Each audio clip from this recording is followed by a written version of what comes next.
L'exposition unique en son genre présentée au Musée de la Civilisation à Québec, elle commence par une introduction par Philly Drouin, dont j'ai parlé dans mon avant-dernière capsule.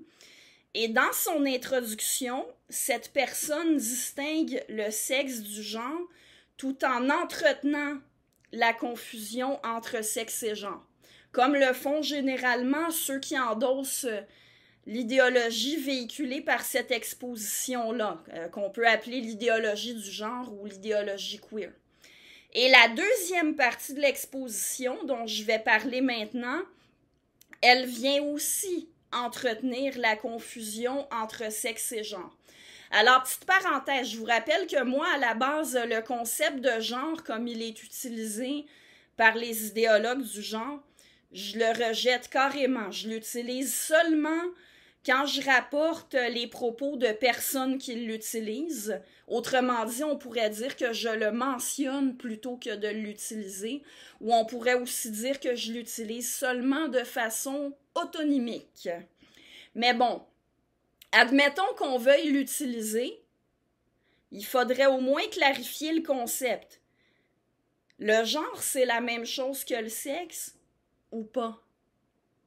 Et si ce n'est pas la même chose, est-ce que le sexe a un lien avec le genre ou est-ce qu'il n'y en a pas du tout? Là, on a affaire à un discours qui nous dit tantôt que c'est la même chose, tantôt que c'est différent.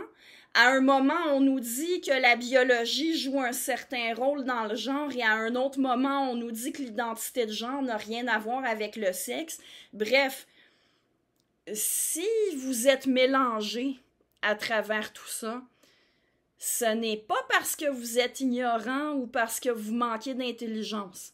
C'est parce qu'il y a effectivement rien de clair à comprendre. On nous dit une chose et son contraire. En l'occurrence, la deuxième partie de l'exposition consiste en une série d'images et d'écriteaux qui nous apprennent des choses sur la diversité dans le règne animal en ce qui concerne le sexe et les rôles parentaux selon le sexe. Alors bon, il faut accorder ça à l'exposition. Cette partie-là, elle a quelque chose d'instructif. En gros, on apprend que ce ne sont pas toutes les espèces qui se divisent en organismes strictement mâles et organismes strictement femelles, que le dimorphisme sexuel n'est pas pareil dans toutes les espèces sexuées, et qu'il y a des espèces dans lesquelles le soin parental est pris en charge seulement par les femelles, mais d'autres espèces où les mâles sont impliqués, et encore d'autres espèces où il n'y a pas de soin parental du tout. Et avec tout ça, on nous amène vers les humains intersexués, c'est-à-dire ceux qui naissent avec des organes génitaux ambigus ou avec des caractéristiques typiques d'un sexe et d'autres caractéristiques typiques de l'autre sexe. Alors, c'est certainement intéressant et instructif d'en apprendre sur les diverses espèces et sur l'existence de cas d'intersexuation dans notre propre espèce. Mais quand c'est manifestement utilisé comme argument pour nous faire admettre que la division de notre espèce en hommes et femmes relève de la construction sociale, et que le sexe est assigné plutôt que constaté, et nous faire admettre la pertinence du concept de genre, là, ça devient pour le moins discutable. Premièrement, les faits sur les intersexes et sur les diverses espèces animales, c'est justement ça, des faits, et qui ne relèvent pas de la construction sociale. Et ces faits-là, ils n'effacent pas un autre fait, celui que la majorité des humains naissent sans ambiguïté d'un sexe ou de l'autre et que leur sexe ne change pas. Ce n'est pas parce que la réalité sur le sexe est complexe qu'elle est subjective. Ça, c'est une confusion malheureusement commune, de prétendre que si la réalité est complexe, alors elle est subjective. Ou que s'il y a une part d'incertitude, alors on est dans la subjectivité. Mais non, c'est faux. La complexité et l'incertitude impliquent l'objectivité. Pour savoir que la réalité est complexe, il faut pouvoir prendre connaissance de sa complexité. Ça implique une réalité objective dont on peut prendre connaissance des divers aspects. Et de l'incertitude, il peut seulement y en avoir si on suppose l'existence d'une vérité objective. Si on posait la vérité subjectivement, il n'y aurait pas de place pour l'incertitude. Parce que la vérité, ce serait celle qu'on pose subjectivement, on n'aurait pas plus de questions que ça à se poser. Alors revenons à la confusion entre sexe et genre que l'exposition entretient. En mêlant à leurs histoires de genre et d'identité de genre des faits sur le sexe chez différents animaux. Écoutez, Philly Drouin, cette personne dit elle-même que les humains ont un genre, que seuls les humains ont un genre, que tous les animaux ont un sexe, mais que seuls les humains ont un genre. Mais dans ce cas-là, qu'est-ce que les animaux, autres que l'humain, viennent faire là? Alors, on mélange des choses, on entretient la confusion entre sexe et genre. Et puis, si on y va avec un petit peu plus de détails, sur le premier écriteau de cette partie-là de l'exposition, on retrouve ceci. Nos conceptions du monde influencent la manière dont la science se développe. Par exemple, en 1871, Charles Darwin propose sa vision de la sélection sexuelle qui campe les comportements des animaux en deux catégories. Les mâles se battent entre eux pour avoir accès aux femelles et se font concurrence pour les attirer. Quant aux femelles, elles choisissent les mâles. Selon Darwin, cela a contribué à accentuer le dimorphisme sexuel. Or, Darwin avait conscience que plusieurs espèces animales ne cadraient pas dans ce modèle, mais celui-ci a tout de même été généralisé. Fin de la citation.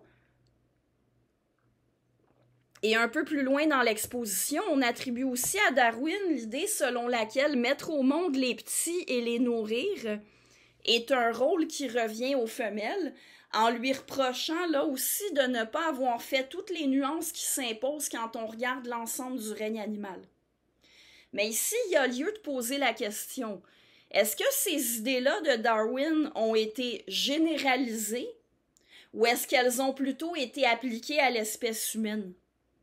Parce qu'elles ne s'appliquent peut-être pas à toutes les espèces animales, mais à l'espèce humaine, oui.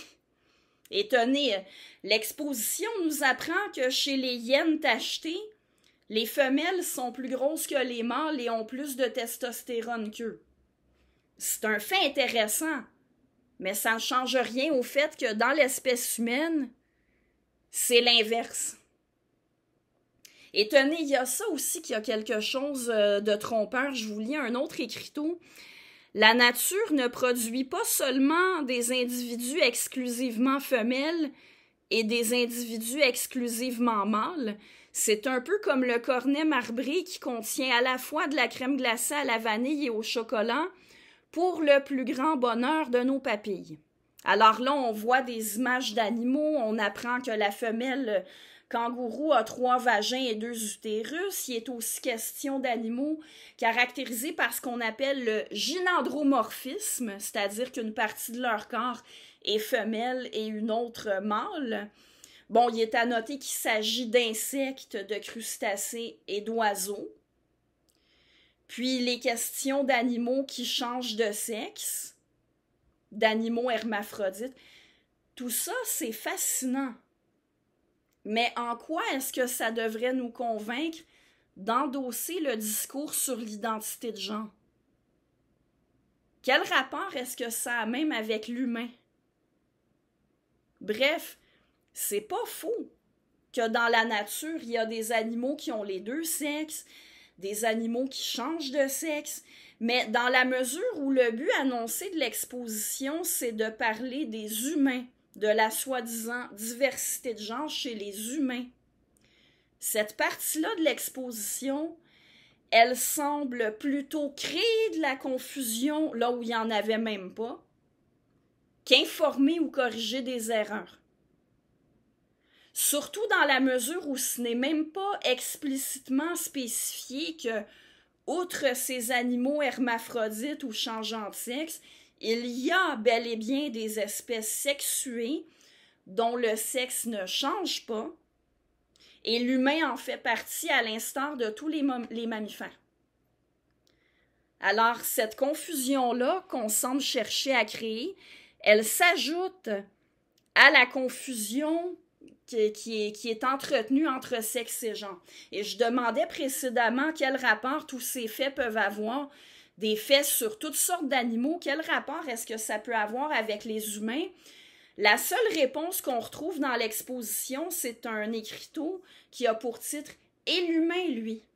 Alors, on nous explique que l'intersexuation existe chez les humains et qu'elle concerne, selon les estimations, 1,7% de la population. Là, il y a un tout petit détail qui est omis.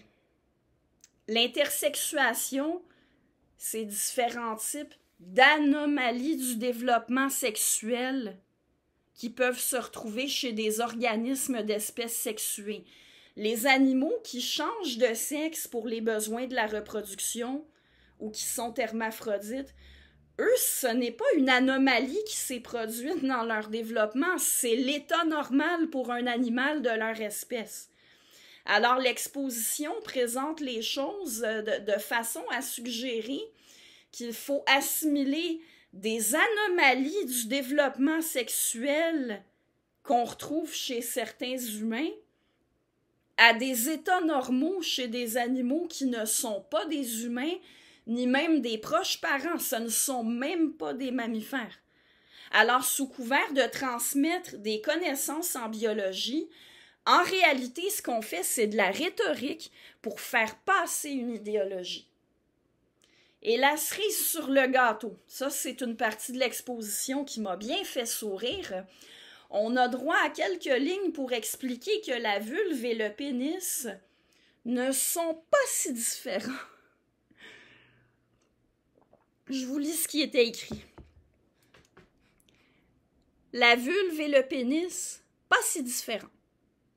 Quand l'embryon se développe, il est d'abord indifférencié.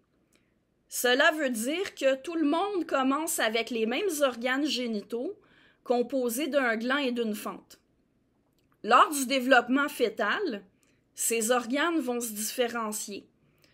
On peut remarquer que ce sont les mêmes éléments qui deviendront le scrotum et les grandes lèvres, le gland du clitoris et le gland du pénis, les petites lèvres et le raphé. OK, mais où est-ce qu'on veut en venir avec ça? Je vous rappelle que l'exposition cherche dans l'ensemble à faire passer l'idée que la distinction des catégories hommes et femmes est une construction sociale à déconstruire et non une réalité objective biologique dont on prend connaissance. La différence entre un pénis et une vulve, outre le fait que ce n'est pas la seule différence anatomique entre les hommes et les femmes, elle est très nette. Même si les différences se développent avec le temps plutôt que d'être présentes dès le stade embryonnaire, les différences, elles sont claires. Et tenez, pendant qu'on y est, l'embryon de grenouille et l'embryon d'humain sont pratiquement identiques pendant un certain stade de la gestation. Allez-vous en conclure que la différence entre un humain et une grenouille relève de la construction sociale? J'ose espérer que non. Alors bref, s'il y a quelques petites choses à apprendre sur la biologie animale dans l'exposition, on ne peut pas la qualifier d'instructive ni d'éducative parce que les informations qui sont là sont instrumentalisées dans des arguments fallacieux pour soutenir une idéologie qui se fait passer pour de l'information objective.